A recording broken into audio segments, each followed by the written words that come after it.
เธอปั่นป่วนยังไม่มีเหตุผลในวันนั้นความภาคภูมิใจที่อบอุ่นซ่อนอยู่เบื้องหลังรอยยิ้มฉันรอคอยอย่างเงียบงัดในใจเต้นเพื่อคุณทุกวันเจอกันครั้งรักเสียงดังในห้องเรียนฉันถูกดึงดูแต่คุณเลยอยากจะใกล้ชิดกับคุณอย่างเงียบเวลาผ่านไปอย่างช้าๆฉันชินกับเธอการโตเถียงเล็กน้อยหนาวนั้นกลายเป็นความทรงจำที่แสนหวา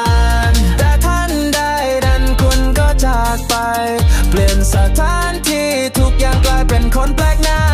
ฉันรวบรวมความกล้าเพื่อตามหาคุณแต่ในใจเต็มไปด้วยความไม่สบายใจและความลังเลเธอปั่นป่วนยังไม่มีเหตุผลในวันนั้นความภาคภูมิใจที่อบอุ่นซ่อนอยู่เบื้องหลังรอยยิ้มฉันรอคอยอย่างเงียบงัน